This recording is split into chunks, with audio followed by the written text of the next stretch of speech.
खबरें दिखाएंगे आपको देश दुनिया की राजनीति की, खेल की, क्राइम और अपराध की सभी छोटी बड़ी खबरें। हाईकमान देखो यार, इस वक्त भाजपा का हाईकमान बहुत विचित्र स्थिति का है। वो अंधा बहरा और पूरा तानाशाह है। बेटे को टिकट नहीं मिलने पर खपा हुए बीजेपी के पूर्व सांसद हाईकमान को बताया तानाशाह। मध्य प्रदेश विधानसभा चुनाव के लिए भाजपा उम्मीदवारों की लिस्ट जारी होने के बाद दर्जनों विधानसभा क्षेत्रों में बगावत हो रही है। चौथी लिस्ट में कटनी से टिकट नहीं मिलने पर पार्टी की मेयर प्रत्याशी रही ज्योति विनय दीक्षित ने सैकड़ों कार्यकर्ताओं के साथ इस्तीफा दे दिया। वहीं अब सागर से पूर्व सांसद लक्ष्मी नारायण यादव ने भी पार्टी के विरुद्ध मोर्चा खोल दिया है। उन्होंने भाजपा हाईकमान पर हमला करते हुए उसे अंधा बहरा और तानाशाह तक कह डाला। सागर के पूर्व सांसद लक्ष्मी नारायण यादव के बेटे सुधीर यादव जिले की बांडा विधानसभा से भाजपा से टिकट के लिए दावेदारी कर रहे थे, लेकिन भाजपा की पहली सूची में वहां से वीरेंद्र लोधी का नाम घोषित कर दिया गया। लक्ष्मी नारायण यादव के सांसद रहते हुए साल 2018 में भाजपा ने सुधीर यादव को सुर्खी विधानसभा से भाजपा की टिकट पर चुनाव लड़ाया था। तब कांग्रेस से गोविंद सिंह राजपूत ने उन्हें चुनाव हराया था। गोविंद सिंह राजपूत के भाजपा में शामिल होने के बाद सुधीर यादव बांडा विधानसभा की ओर शिफ्ट हो गए और यहीं से टिकट के लिए दावेदारी कर रहे थे।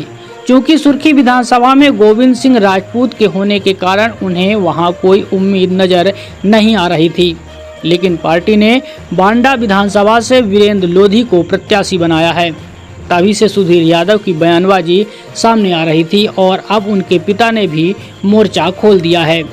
पूर्व सांसद लक्ष्मी नारायण यादव ने मीडिया से कहा, हम तो शुरू से विद्रोह करते ही आए हैं। हमारी शुरू से आदत रही है, क्योंकि हमने अन्याय को कभी बर्दाश्त नहीं किया, बल्कि सड़क पर नंगे हो जाएं तो भी कोई चिंता नहीं है।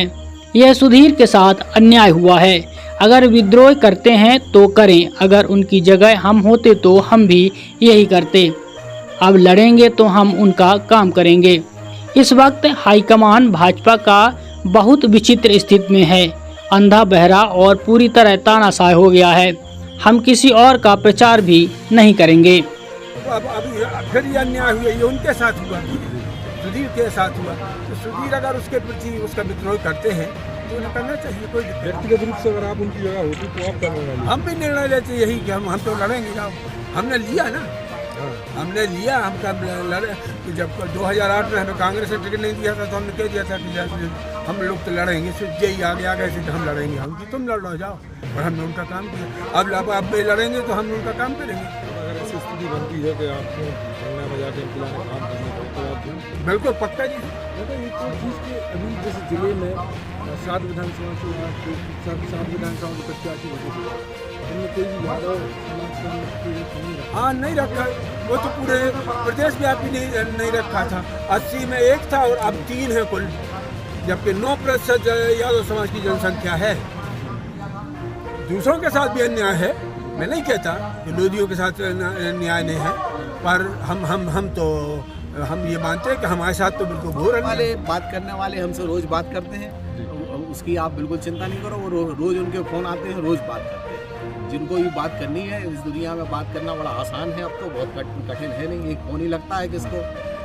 बाइडन आपसे बात करना चाहे तो अभी बात हो जाएगी आपकी, कोई बड़ी बात है क्या? तो आप बड़ी मछली नहीं फंसा पा रहे। मछली है तो फंसती है, कहाँ जाएंगी मछली भी फंसेंगी। जिसको वोट चाहिए वो तो फंसेगा ही साहब, कहाँ जाएगा। चुनाव लड़ेंगे आप नहीं लड़ेंगे? आने वाला वक्त बताएगा। शीघ्र